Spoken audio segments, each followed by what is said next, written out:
Sunlight streamed in through the large windows of the classroom, filling the space with warmth, but even it was not enough to dispel the tension in the air. The students sat at their desks, looking at each other and whispering quietly as Miss Alice began to explain a new math topic. Her voice was clear and her movements were confident. She was a teacher with years of experience who seemed to see right through each student.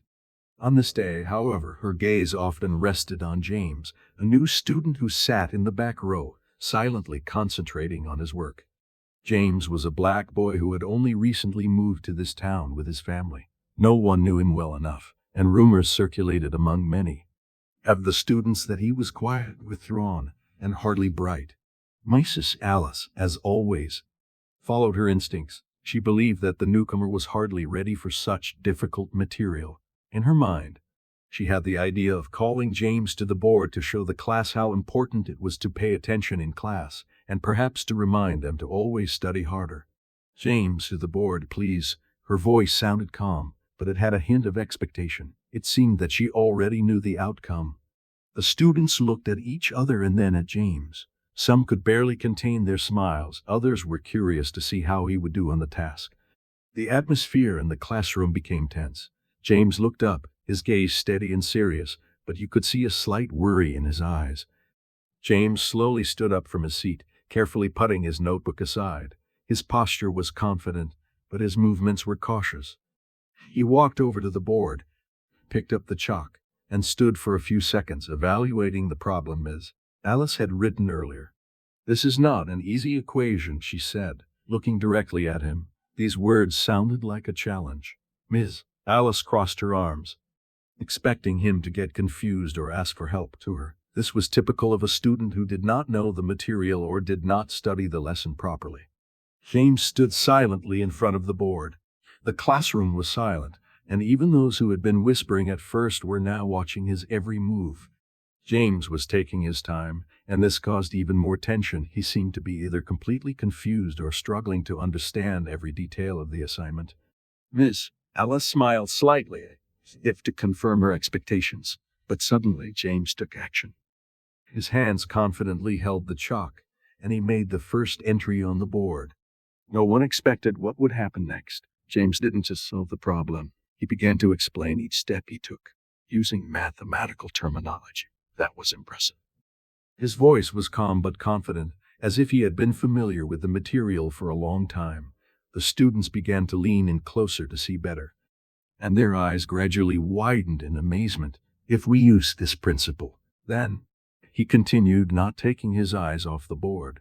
As Alice raised her eyebrows in surprise, she did not expect this level of knowledge from the newcomer. Instead of being confused, James showed a clear understanding of the subject and confidently finished the task. When he finished solving the equation and dotted the line, the whole class burst into applause.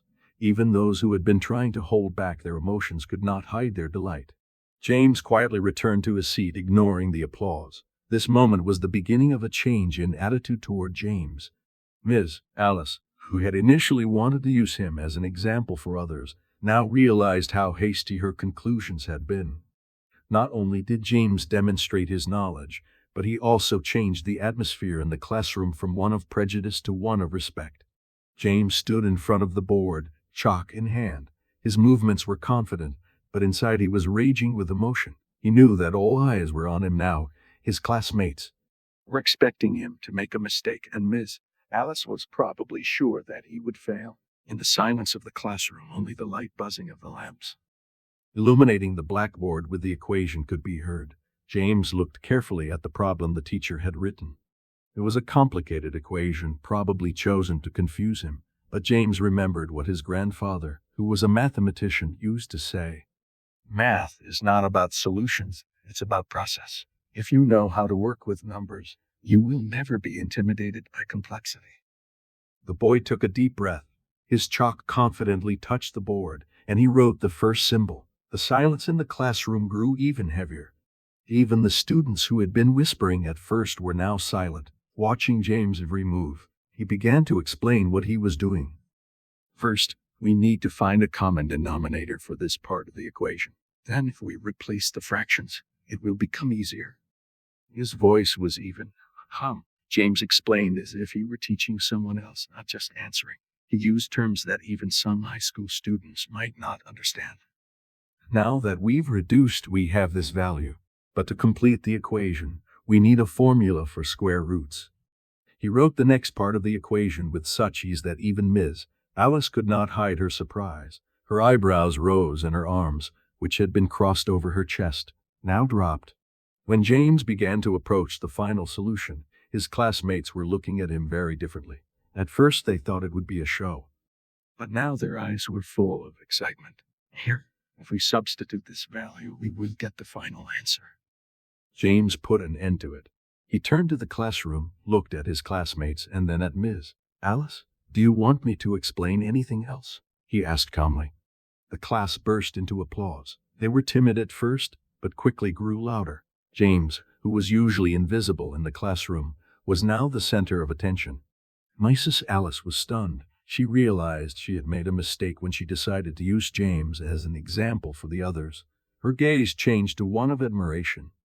"Well done, James," she said as she moved closer to the board. "You have shown a level of knowledge that is rarely seen."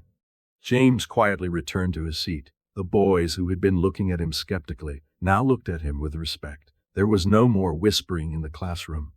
The atmosphere in the classroom changed dramatically. The students who had been indifferent or skeptical of him before could not look away. Those who had been smiling, expecting him to fail, now sat in silence, their faces expressing respect. James remained calm, although he felt some satisfaction inside that he had proved to them that he was not someone to be underestimated. Mrs. Alice was also deeply impressed. She stood in front of the class, trying to find the right words. The confidence with which she had previously called James out had now been replaced by admiration, and perhaps even a little shame for her premature conclusions. "And James, you have shown us all that knowledge and skills are what matter, not our assumptions or stereotypes. Thank you for that," she said, looking directly at the boy. Her voice sounded sincere. After class, James became the center of attention among his classmates. Students who had previously ignored him now came up to him to ask how he was so good at math. One of the boys sitting in the front row said, "Honestly, I thought you didn't know how to solve this, but the way you explained it was cool. Maybe you could teach me." James smiled and nodded. He wasn't used to the attention, but he felt that this moment was an opportunity for him to build a new relationship. Over the next few days, the students' attitudes toward James continued to change. Now he was not just the new kid but a respected student. During breaks, he was often asked about math, but also about his family and where he came from. James said that his grandfather, who was a math professor, helped him with his studies and that he always liked to solve problems that seemed impossible. These conversations became a bridge between him and his classmates. Students who had previously looked at him with prejudice now found common topics of conversation. James felt like a part of the class, but at the same time remained humble and willing to help everyone. Ms. Alice also decided to reconsider her teaching methods. She realized that stereotypes can lead a teacher to draw wrong conclusions about students. She began to pay more attention to learning about each student, their strengths and needs. In the next lesson, she told the whole class, "In life, it is important not to jump to conclusions." James reminded us of that. So I want us to work together to support each other and respect our individual abilities. The class was happy to support these words. After a lesson in which James impressed everyone with his knowledge, his teacher, Ms. Alice, decided to do something different. She reconsidered her teaching approach and paid attention to the potential of each student. James became her example of how important it is to give students the opportunity to prove themselves. At the same time, changes were taking place among the students. James was no longer the quiet new kid. He became the person to whom they turned for help and advice. Students who used to laugh or simply ignore him now saw him as an equal. They realized that his knowledge and talent deserved respect. One day, during a break, James was approached by the same boy who had previously laughed when he was called to the board. "Listen, I think you're cool. Can you show me how to solve these problems?" he asked. James nodded and began to explain. Their conversation attracted the attention of several other classmates, who also joined in. James soon became an informal leader who could help those who needed it. His lessons were simple, clear, and full of patience, the teacher watched with pride. She realized that her preconceptions were wrong. The atmosphere in the classroom was completely different after the events of the last few days. The students who had not even noticed James before were now actively interacting with him. His knowledge and kindness became a magnet that attracted others. James also felt a change within himself. He no longer hid behind the last desk, as he used to do. He was now proud to participate in class discussions, contribute interesting ideas, and even help others who did not understand certain topics. Mrs. Alice's teacher decided to do something special for the class. She organized a math tournament where everyone could demonstrate their skills.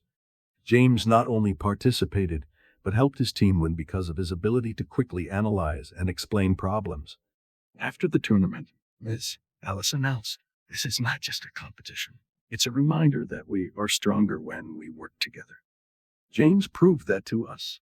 "Thank you, James, for your inspiration." The boy smiled when he heard these words. He realized that he had finally found his place in this class. In addition, James began to discover his other talents. In one of his art classes, he drew a scene from a math tournament, happy faces of his classmates, team spirit. His painting became a symbol of the changes that took place in the classroom. His classmates supported him in everything. Now James was not only a guy who impressed everyone with his knowledge, but also became a friend to many.